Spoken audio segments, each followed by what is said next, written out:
Hey everyone, this is Kieran from MSK Physio. Today's exercise is about progressing some of the neck flexor strength, so that's the muscles in the front of our neck, and integrating them with other sort of body parts. So if you feel like you've progressed past some of our supine exercises or prone exercises, then this would be a nice exercise to move into.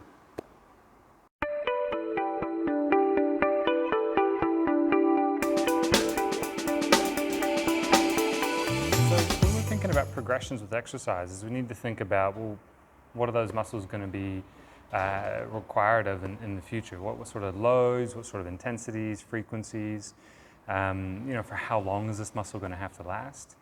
And, what does this muscle do? What is it attached to? And then the makeup of those types of muscles. Some muscles are sort of more catered towards endurance and giving us awareness of where we are in space, whereas others are a little bit more about power. And they're shorter lasting. Their energy systems are a little bit different. This can sway a bit. You can sort of tilt the needle through different types of training.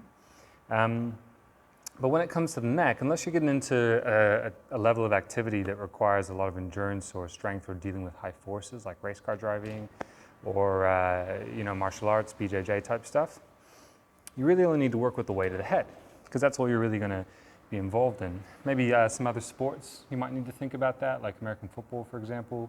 There's a lot more head impact. I know that some of the strengthening protocols, looking at whether it reduces the severity or potential risk of developing or getting things like concussions or whiplash, is a little bit mixed. I think there's a bit for and a bit sort of neutral, whether it has an effect or not.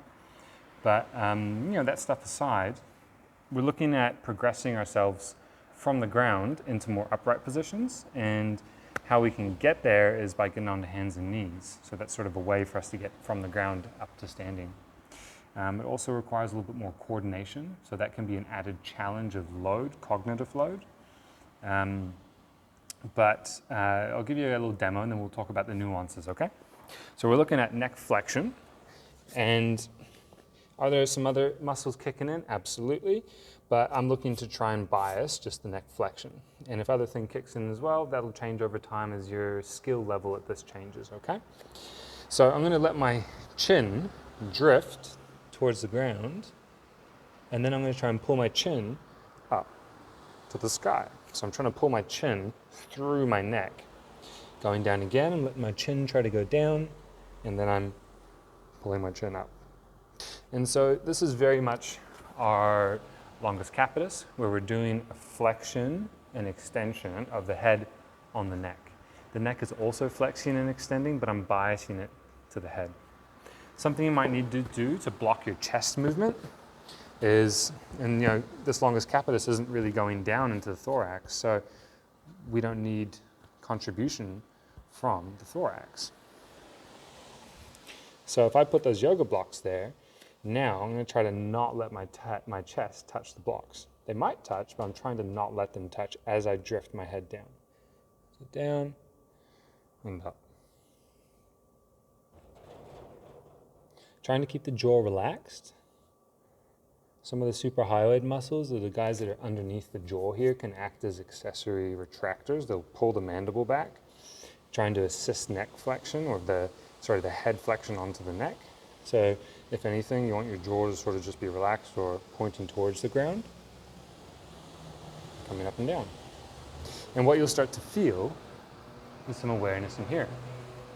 Now, to move this into more of a longus colli, we've got to get a little bit more thoracic going into it, because it goes down into T3, which is just below this collar on my shirt. So I'm more interested in, can I get my chin to my chest? So in this position here, I'm going in. Now this isn't going to be as much of a strengthener as the supine exercise, just because the way the lever arms are and the weight.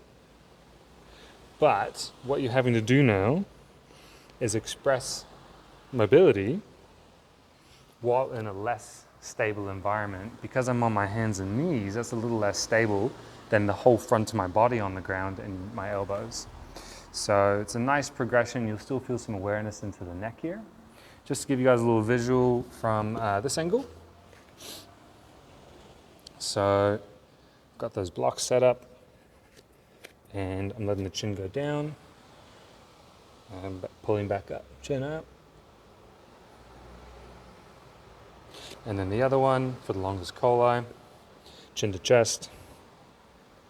And I'm really trying to drive my chin into my chest. So some nice progressions. Like I said, it might feel like less of a intense exercise than the supine ones, but the coordination involved with it will be a little bit new for some of you, and that itself will be challenging. So it'll feel a bit jerky and a bit stiff, and then things will kind of just unlock and go a bit smoother. So give this a go. If you like this video, then please hit like below. Otherwise, to check out more of our content in the future, you can subscribe to our channel by clicking our logo over here. And to check out our latest video, click up here.